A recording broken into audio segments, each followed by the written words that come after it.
City streets passing by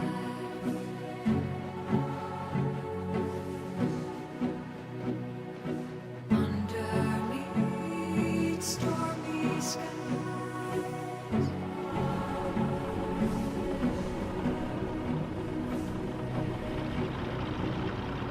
Neon signs in the night, red and blue city lights, cargo trains rolling by. Once again, someone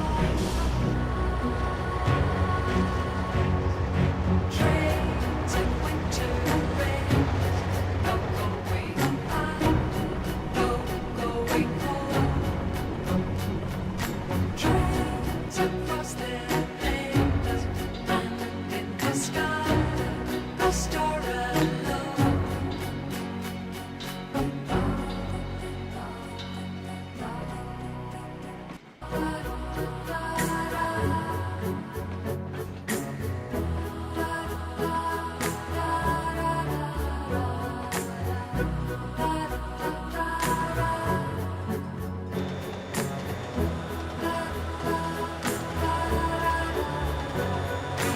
Trains in winter rain, no going back, no going home. Trains across the land, and in the sky, a star alone. Trains in winter rain, no going back, no going home. Trains across the land, and in the sky, a star alone.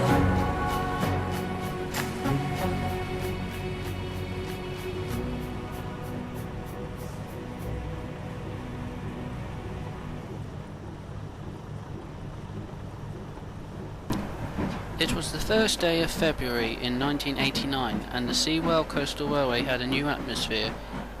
Merrie the Prairie had arrived last week and was running along in Doyle's place while he was being mended. He was a smooth character, pulling his own 6 coaches, and sometimes he pulled his favourite coach of all. She was an auto coach and is a special thing to him. Her name was Mary and had the responsibility of being the eyes on their trips. She was like a sister to him. Inseparable, he ensured she stuck with him.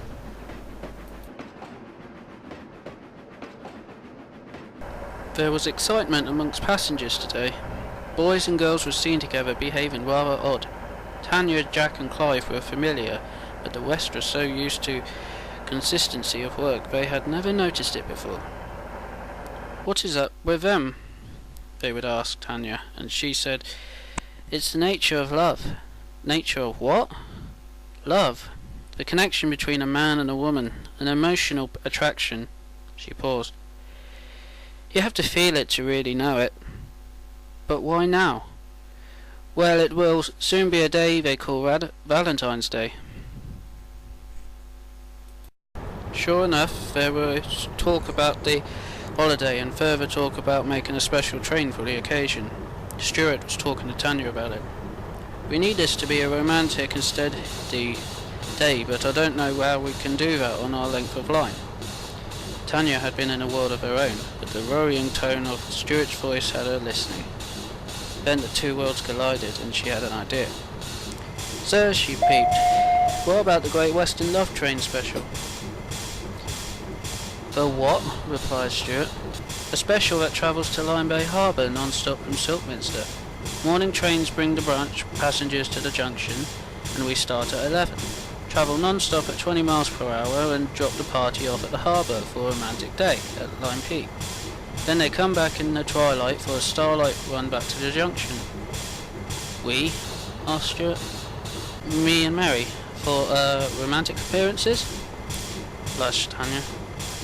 "I'll go and arrange it then, since you'll be convincing," he muttered. On the day, together face to face, Merrie and Tanya were coupled in front of all the Great Western coaches, totalling 10 together.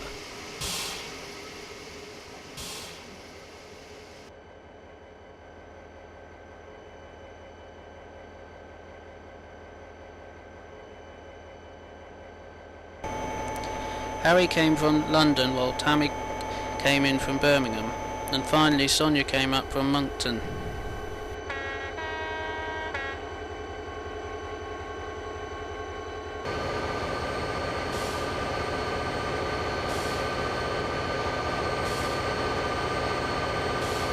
Many couples got together to board the train, each with a compartment booked for privacy.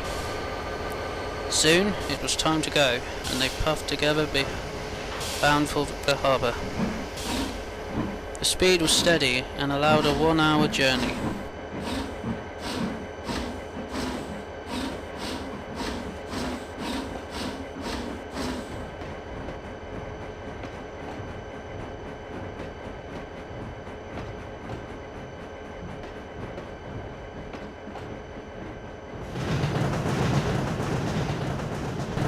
Scenic landscape went by, the sun shone, and hi-fi systems sounded soft romantic sounds. Indeed, the train began to adopt the name the Love Train, as shutters went down on windows, staff retired to the guard's compartment, and the smooth journey became a natural pace for Merrie and Tanya, who were soothing to the romantic sounds their train made.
They reached the harbour where Paddy took the voyage onto Lime Peak Island.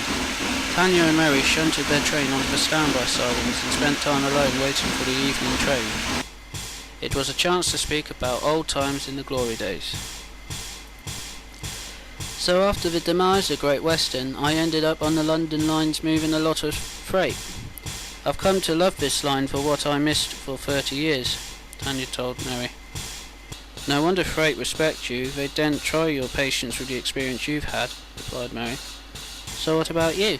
Asked Tanya eagerly. Well, I ran on a few branch lines, the last being in Devon.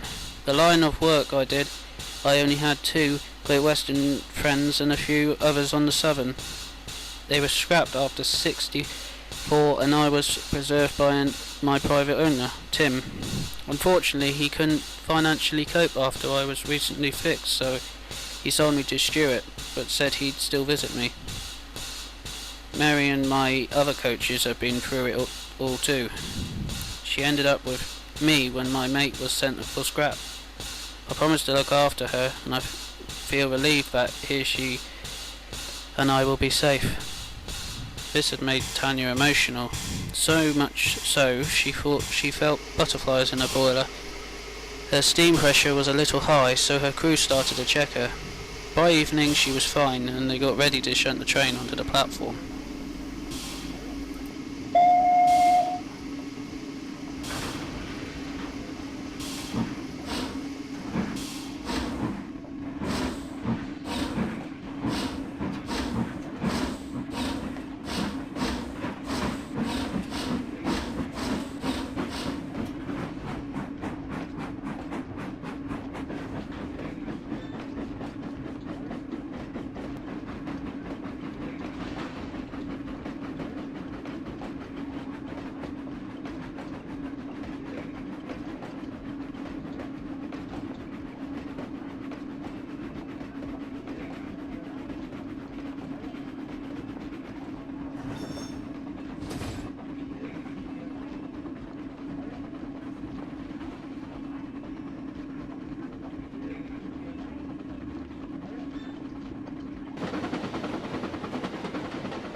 Along the starlight sky the train went, and calmness was subtle in the mild air.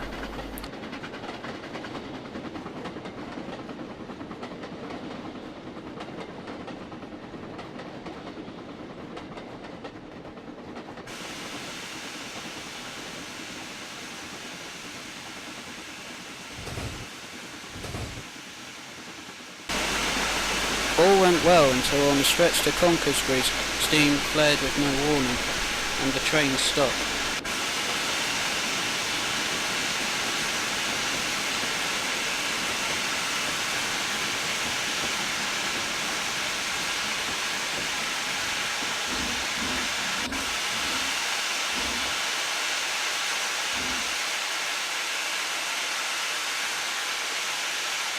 Everyone looked out of their windows to see that it was Tanya.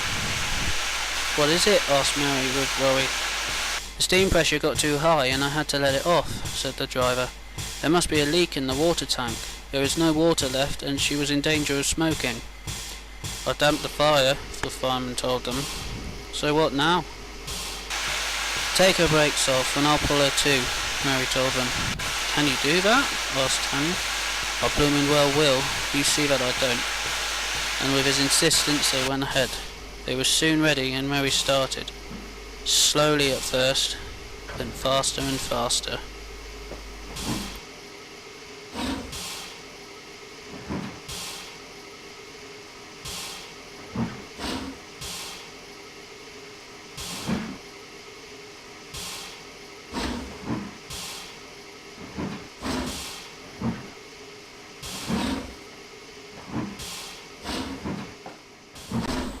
10, 15, 20 miles per hour, and then Merrie started to ease and strain,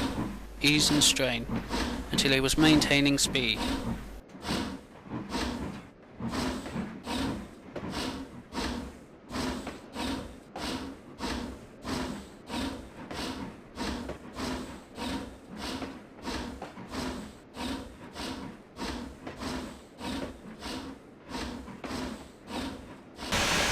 They got to the junction 10 minutes late, but no one missed their trains.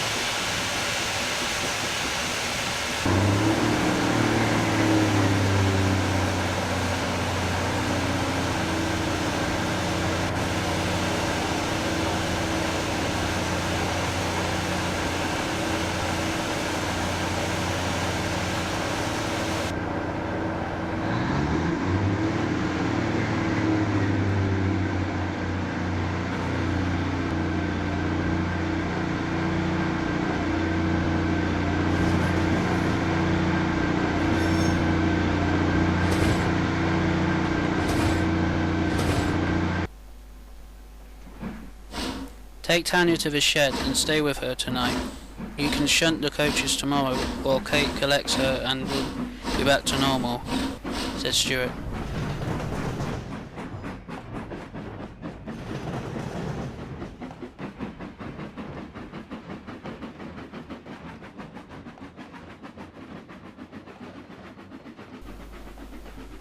So that night they were alone talking about Great Western memories and the future until they both simultaneously talked each other to sleep.